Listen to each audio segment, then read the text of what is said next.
अपने आवासीय कार्यालय पर सांसद डॉक्टर संजय जायसवाल ने की प्रेस वार्ता। आज दिनांक 29 अक्टूबर बुधवार को करीब 9 बजे पश्चिमी चंपारण जिला अंतर्गत अपने आवासीय कार्यालय बेतिया में सांसद संजय जायसवाल ने प्रेस वार्ता की। उन्होंने बताया कि कल प्रचारित किया गया था कि महागठबंधन का घोषणा पत्र आएगा, परंतु देखा गया कि महागठबंधन का कोई घोषणा पत्र नहीं आया, बल्कि एक व्यक्तिगत नाम की घोषणा पत्र आई।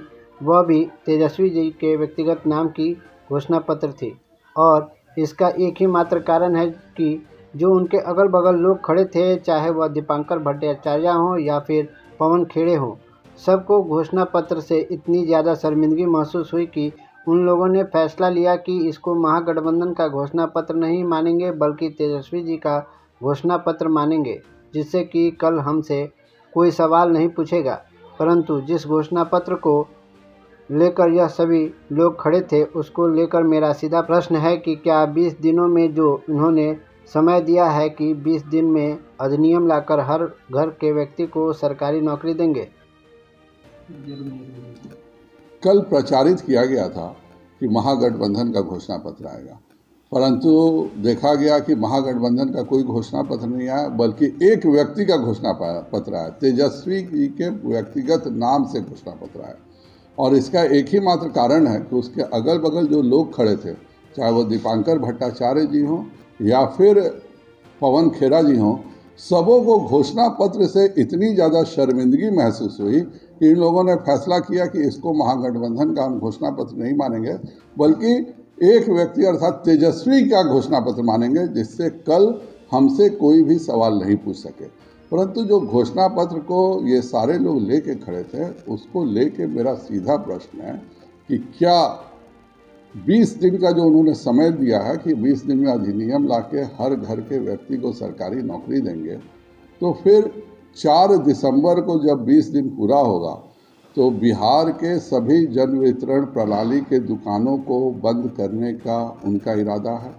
क्या 5 किलो राशन जो प्रत्येक व्यक्ति को इस बिहार में मुफ्त मिल रहा है, उसको ये पूरे तरह से बंद कर देंगे, क्योंकि सरकारी नौकरी वाले को तो मुफ्त राशन की सुविधा उपलब्ध नहीं है। क्या जो हर गरीब को 5 लाख रुपए का मुफ्त इलाज का सुविधा आयुष्मान भारत के तहत और आयुष्मान भव योजना के तहत नीतीश कुमार जी ने दिया है, क्या इस योजना को पूरे तौर पर बंद कर दिया जाएगा?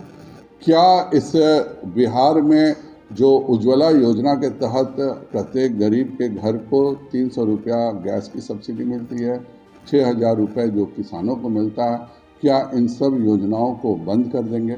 सबसे शर्म और दुख की बात तो यह है कि इस घोषणा का नतीजा सबसे साधारण यह निकलेगा कि बिहार में एक भी गरीब का प्रधानमंत्री आवास योजना नहीं बनेगा, एक भी व्यक्ति को शौचालय योजना का लाभ नहीं मिलेगा, क्योंकि सरकारी नौकर को प्रधानमंत्री आवास योजना नहीं मिल सकता।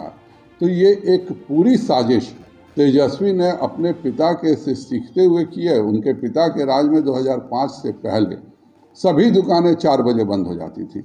इस घोषणा के बाद जाहिर बात है कि 4 दिसंबर के बाद बिहार के सभी दुकानें बंद हो जाएंगी, क्योंकि सभी दुकान के लोग तो सरकारी नौकरी कर रहे होंगे। बिहार में न कोई ऑटो चलेगा, न कोई टैक्सी चलेगा, न कोई बस चलेगा। बिहार में आपको सरकारी नौकरी मिली है, आप किसी को मिठाई भी नहीं खिला पाइएगा, क्योंकि मिठाई के सारे कारीगर तो सरकारी नौकरी में होंगे। सारे होटल के जितने स्टाफ हैं सब सरकारी नौकरी कर रहे होंगे। इस तरह की बकवास और मूर्खतापूर्ण बात केवल और केवल तेजस्वी जी ही कर सकते हैं। बहुत अफसोस और दुख की बात है कि उनके बगल में एक माले का नेता, हमको जहाँ तक लगता था माले में पढ़े लिखे कुछ लोग हैं, लेकिन यह जो लोग बोलते हैं कि माले गरीब की पार्टी है, वह खुद घोषणा करते हैं कि बिहार के सभी गरीबों को हम मकान देना अब बंद कर देंगे।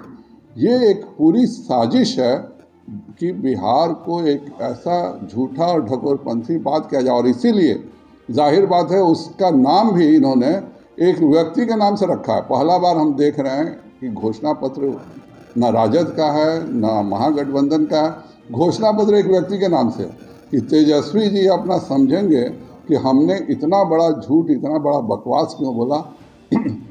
ये बिहार जिसका बजट महज 3 लाख है, पूरे देश के सारे केंद्रीय कर्मचारी मिला लें तो उनकी संख्या 30 लाख बैठती है। बिहार में भी 24 लाख हैं सारे पोस्ट का भी। उसके बाद आप ये कहना कि हम 2 करोड़ 70 लाख लोगों को सरकारी नौकरी देने जा रहे हैं, अर्थात आप सबों का भी यह आखिरी इंटरव्यू है, 4 के बाद आप सबों को तेजस्वी जी के द्वारा सरकारी नौकरी मिल जाएगी। इस तरह का झूठ और बकवास वही व्यक्ति बोल सकता है जिसको राजनीति का सामान्य ज्ञान नहीं हो। इस घोषणा पत्र के आने के बाद मुझको पूरा विश्वास है कि महागठबंधन 0 पर आउट होगा। एक व्यक्ति पूरे बिहार में खोजने से नहीं मिलेगा जो इनके बातों पर भरोसा कर सके। वहीं एनडीए सरकार का 2020 का घोषणा पत्र याद कीजिए, हमने 10 लाख नौकरी बोला था, हमने 10 लाख नौकरी दिया। हमने 10 लाख रोजगार बोला था, 20 लाख जीतने के साथ कहा, वो भी दिया। हमने कहा था कि प्रत्येक बच्चे का जिसको भी हार्ट में छेद है हम मुफ्त इलाज कराएंगे, हमने मुफ्त इलाज कराया। हमने कहा था उस समय कोरोना का सबसे पीक पर था, कोई वैक्सीन नहीं आई थी, तो भी हमने वादा किया था कि हम हर व्यक्ति को कोरोना का मुफ्त टीका देंगे। आज पूरे देश में मोदी जी के कारण कोरोना का मुफ्त टीका मिला। हम लोगों ने वादा किया था कि हम उच्च शिक्षा को बिहार में हिंदी के माध्यम से भी लाएंगे। आज इंजीनियरिंग हो, मेडिकल हो, सभी जगह आप चाहें तो हिंदी के माध्यम से अपना डॉक्टर बन सकते हैं, इंजीनियर बन सकते हैं। एनडीए सरकार जो कहती है वह करती है। महागठबंधन का हालत यह है कि वह इतने शर्मिंदा हुए कि उन्होंने महागठबंधन घोषणा पत्र का नाम हटा करके एक व्यक्ति के नाम पे कि तेजस्वी प्रधान, एक व्यक्ति अपना चले जाएंगे, कहेंगे कि सब लोग बाद में भाग जाएगा कि यह तो वह व्यक्ति बोला था कि 40 लाख करोड़ बिहार में कहाँ से आएगा। जितना देश का बजट है, पूरा बजट भी अगर बिहार को दे दिया जाए तो भी ये सब हो नहीं सकता। इतना बड़ा झूठ बोलने की कैपेसिटी केवल और केवल तेजस्वी जैसे नौसिखिए, अनाड़ी और अनपढ़ व्यक्ति के द्वारा ही हो सकता है।